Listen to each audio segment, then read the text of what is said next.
Welcome to Chapter 5 of our Project Management Masterclass. In this chapter, we explore the true power of teams, the driving force behind every successful project.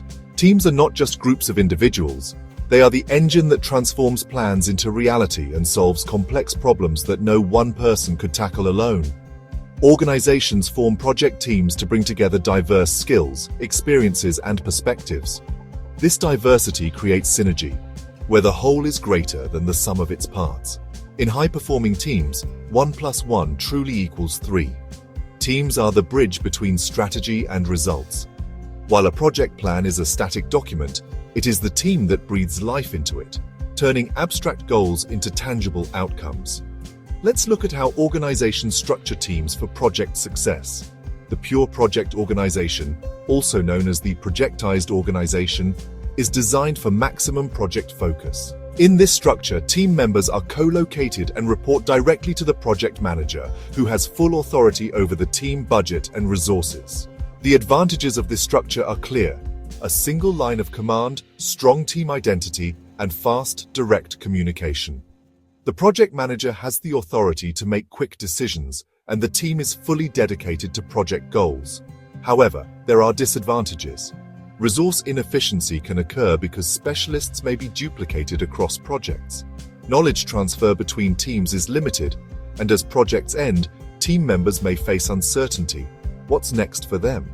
The pure project organization is best suited for large, complex, high-priority projects, like organizing a G20 summit or developing a critical defense system, where focus and speed are essential.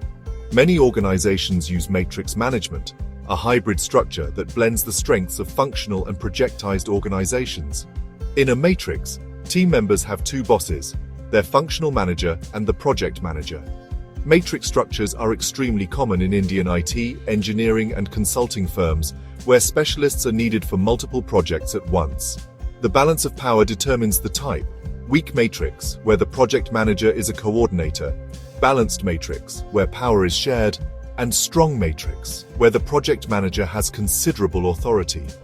The main challenge in a matrix is the two-boss conflict. The project manager focuses on project goals, while the functional manager focuses on departmental goals.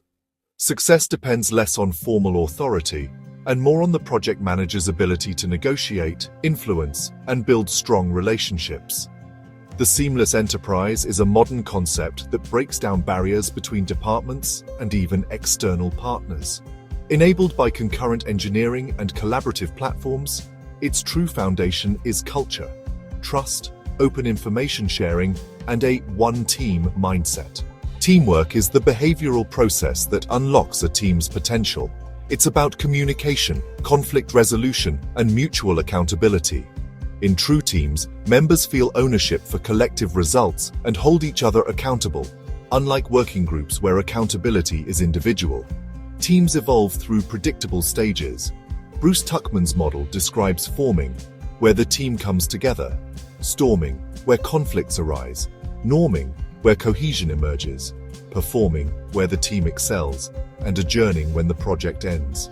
The project manager's role shifts at each stage: be directive in forming, a coach in storming, a facilitator in norming, delegate in performing, and celebrate in adjourning.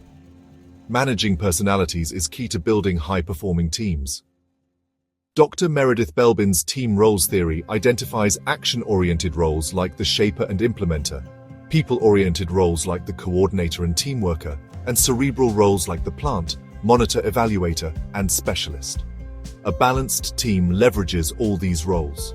A successful project manager doesn't try to change personalities, but leverages them. The art is in building a team where strengths complement each other and everyone contributes to the common goal. Effective teamwork is built on 4 pillars, as described by Katzenbach and Smith: a common purpose, specific performance goals, complementary skills, and a common approach.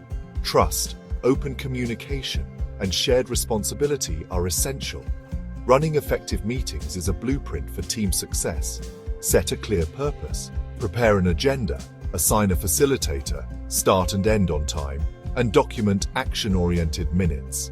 Concurrency, or fast tracking, is a schedule compression technique where activities are performed in parallel instead of sequentially. While it can speed up delivery, it also increases project risk and requires careful coordination. Let's look at real-world examples. The Cardiff Bay Development Corporation managed one of Europe's largest urban regeneration projects using a massive matrix organization. Project managers had to report upwards and coordinate with many external stakeholders, often without formal authority. The key lesson: influence and relationship building are critical. SEMCO, a Brazilian manufacturing company, became world famous for its radical management approach. By dismantling traditional hierarchy and sharing all financial information, SEMCO created a seamless enterprise where teams formed organically and trust was paramount. The lesson: true autonomy and trust can unlock creativity and commitment beyond what top-down control can achieve. In summary, mastering the art of the team is the ultimate competitive advantage in project management. By understanding structures, leveraging diversity, building trust, and fostering true collaboration, you can lead teams to achieve extraordinary results. The pure project organization, or projectized organization, is a structure designed for maximum project focus. In this model, team members are co-located and report directly to the project manager, who has full line authority over the team, budget, and resources. Advantages are clear: a single, unambiguous line of command and a strong team identity fostering cohesion and commitment. Disadvantages include resource inefficiency due to duplication and the "what's next" syndrome, where team members feel insecure as the project ends. This structure is best suited for large, complex, and high-priority projects, such as organizing a major national event or developing a critical defense system. The matrix organization is a hybrid structure, blending the strengths of functional and projectized organizations. In a matrix, team members have two bosses: their functional manager and the project manager. This structure is extremely common in large Indian IT, engineering, and consulting firms where specialists are needed for multiple projects. The balance of power determines the type: weak matrix, where the PM is a coordinator; balanced matrix, where power is shared; and strong matrix, where the PM has considerable authority. The primary challenge is the two-boss conflict. The project manager focuses on project goals, while the functional manager focuses on departmental goals. Success in a matrix depends less on formal authority and more on the project manager's ability to negotiate, influence, and build strong relationships.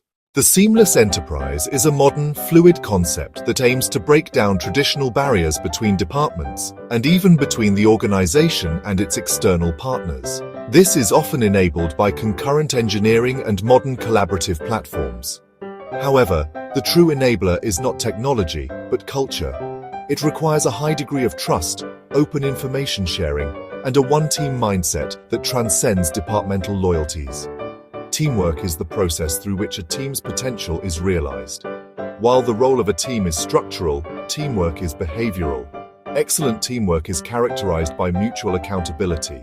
In a team, members feel ownership for collective results and hold each other accountable. Teams evolve over time.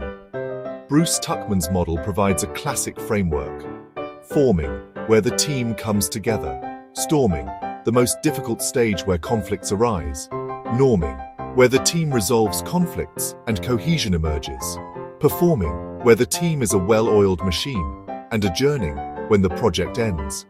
A project manager's role must adapt. In forming, be directive. In storming, act as a coach. In norming, be a facilitator. In performing, delegate. In adjourning, recognize and celebrate achievements. A project manager is also a manager of personalities. Dr. Meredith Belbin's team roles theory provides a creative lens for understanding these dynamics.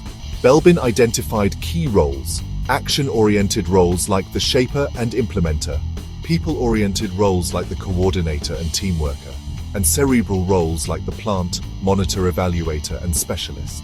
A successful project manager builds a balanced team. A team of all plants would have brilliant ideas but no follow-through. A team of all implementers would be efficient but might lack innovation. Effective teamwork, according to John Katzenbach and Douglas Smith, is built on several pillars.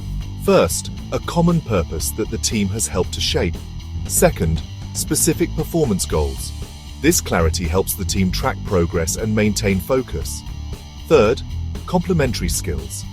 This includes technical, problem-solving, and crucially, interpersonal skills like communication and conflict resolution. And fourth, a common approach. The team agrees on the how, the processes and methods they will use to do their work. This approach extends to running effective meetings, which require a clear purpose, an agenda, a facilitator, punctuality, and documented action items. Concurrency, or fast tracking, is a schedule compression technique. It involves performing activities in parallel that were planned sequentially, but it significantly increases project risk. The Cardiff Bay redevelopment was one of the largest urban regeneration projects in Europe, managed by a massive matrix organization. A project manager had to report upwards while negotiating with and coordinating a vast array of external stakeholders over whom they had no formal control. SEMCO, a Brazilian manufacturing company, became world famous under Ricardo Semler for its radical approach to management, dismantling the traditional hierarchy. SEMCO is the ultimate example of a seamless enterprise. Teams formed organically, all financial information was shared, creating a culture of extreme trust and ownership. The lesson from Cardiff Bay is the power of influence. The lesson from SEMCO is that empowering a team with true autonomy can unlock levels of creativity and commitment that no amount of top-down control can ever achieve.